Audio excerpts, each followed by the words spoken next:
నీ Kushaiguda దిగరేన municipal office kilometre దూరం 2 kilometre దూరం నుండి నడిచిపోయిందే.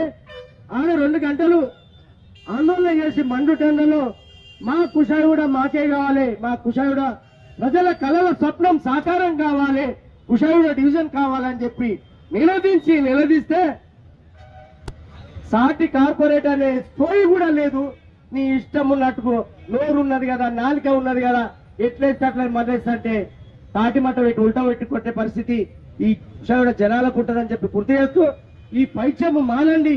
ఇక ఎందుకంటే దుకాణం బంద్ అని చెప్పి మీకు మీరు అనుకుంటున్నట్టు ఉన్నది. ఇది దుర్మార్గము. మీరు వసూళ్లు చేస్తే చేసుకోండి, ఆ రకంగా ఉన్నది. వసూళ్లకు రాజులను రాణులను అందరిని పెట్టుకున్నారు. ఇంకా ఎందుకు ఇంకా ఈ వసూళ్లతోటే అదే జీవితము అదే రాజకీయం అని అనుకుంటున్నారు. కాబట్టి ఈ కుషాయిగూడను వదిలేయండి. కుషాయిగూడను వదిలేయకపోతే భవిష్యత్తులో మీ రాజకీయం కూడా కాలగర్భంలో కలిసిపోతుంది. ఇప్పటికీ కూడా ఈ 5 ఏళ్ల కాలంలో మీరు కాలు పెట్టని కాలంలో చాలా ఉన్నాయి. సిగ్గుచేటు.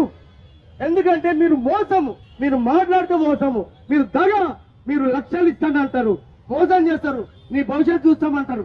వ్యక్తుల భవిష్యత్తు అవసరం లేదు, కాలనీల వేర్పాటు చూస్తామన్నారు.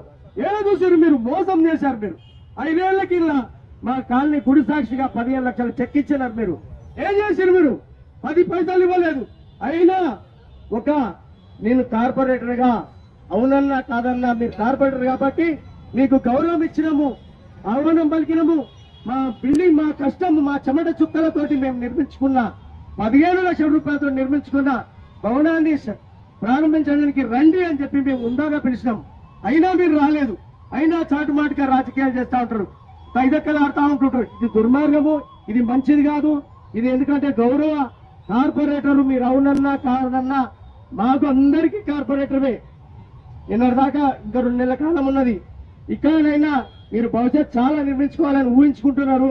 ఈ దుర్మార్గమైన చర్యలు, ఈ కుట్రలు కుతంత్రాలు మానేయాలని చెప్పి నేను ఈ దుకాణాలు, ఈ దగులుబాజితనాలు వద్దు. ఈ డోకాబాజీ వద్దంటే వద్దు. ఈ డోకాబాజీ, ఈ దగులుబాజీ,